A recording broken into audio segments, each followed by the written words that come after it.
So, what organisation are you from, and tell me about the work that you do? Okay, I have worked for 26 years at the Centre for Alternative Technology in Wales. The centre's been a living laboratory for green technologies, for shifting the relationship between human beings and technology, so that technology works for the citizen in a way that is within the limits of the planet. The Centre for Alternative Technology, or CAT, has been doing that for 40 years. We've just celebrated our 40th anniversary. And what are some of the kind of best innovations that you've seen watched over, or you've kind of helped grow? Well, we've had the very first large wind turbines in Wales, we had the first photovoltaic panels, but we also did the first pulling together of all of these alternatives and taking them to government when we took an alternative energy strategy for the UK to Tony Benn's Ministry of Energy in 1977, which was the first time anybody had turned to the government and said, look, we need to think about a completely different direction for energy policy. It didn't get taken up straight away because at that time people believed nuclear was going to be so cheap it wasn't going to be worth metering. But it started this trajectory of a different energy path, which we've built on over the years to the current Zero Carbon Britain project, which we're now on our third iteration, which is a very detailed energy model, 10 years worth of hourly data, mapping supply and demand to show that we can get to zero emissions. And have you had much positive response from this new report? Yes, it's been really exciting, in fact, engagement in all sorts of different levels, because the job wasn't just to produce the report, it was to produce the report and then take it out there to all sorts of different sectors of society to open new conversations. So we launched the All-Party Parliamentary Climate Change Group. We had an emergent summit where we brought together all sorts of arts and creative practitioners together. We've taken it to church groups, faith groups, we've taken it to citizens groups to open new conversations about what it would be like to live in a Britain where we're actually meeting our climate challenges. And do you think that Britons are ready for this? I think Britons know that the current way that we're doing things is unsustainable and cannot carry on for long. I mean, particularly that's reflected, not just in Britain, but in the way that we project the future. Then that takes 10, 20, 30 years. If you go back to the 60s, it was all exciting progress, hover bikes, flying cars, silver miniskirts, jetpacks. Now it's zombie apocalypse. Almost every time we look forward, we're projecting dark, collapsing futures. Now, that is not good for people who are 9-year-olds growing up.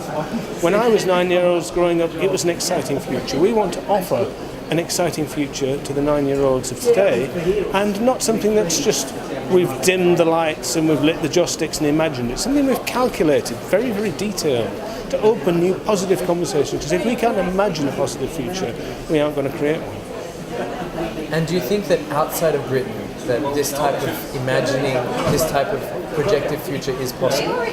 Yeah, it's possible for almost, well, there's models showing that the whole world can be powered on 100% renewables. That brings us to very near zero emissions. There's all sorts of scenarios that shows it can. But the detailed modelling for every country has not yet been done, which is why we pulled the Who's Getting to Zero project together, working with Track Zero, to bring all of the different reports from places like Ethiopia, Morocco, from Australia, from the United States, all into one place so anybody can access the lot of them. We can begin to see where the commonalities are, we can begin to see where the divergences are, we can look at terminology and make sure that we're all talking about the same thing and understanding each other. But more than that, we can find the resources by campaigning for a sort of practitioners network to be able to offer assistance to those countries that don't have rapid decarb scenarios in detail that they can use to open conversations around the sort of INDCs that they should be coming up with. Definitely. And you mentioned kind of Ethiopia, you mentioned Morocco, you also mentioned Australia. They're vastly different economies, vastly different countries. Do you find that even across these kind of different baselines that there is the possibility to move forward within the sort of time frames that we're looking for? Yes, it is possible. And also we're finding most excitingly that there are inspired people who are actually out there beginning to put these models together. Quite often on a shoestring.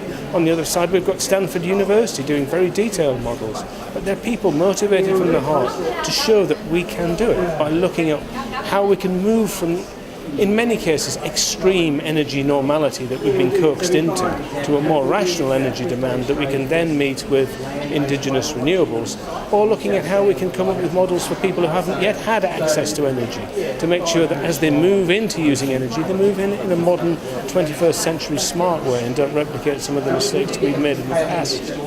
And let's kind of focus on the negotiations now. Within the negotiations, there's a lot of talk of this long-term goal.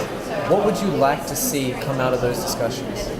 What I'd like to see come out of the discussions is support for modelers and practitioners, not just people modelling, people who are doing it, a network that works across borders, across disciplines, to bring all of this together, to add the weight to the long-term goal. So it isn't just something that some politicians have made up, some parties have made up. It's something that's actually rooted in regions, in countries and in cities that people can see, like little dappled rays of that future here and now, and just imagine it spreading out and normalising everything. That's great. Thank you very much. Thank you.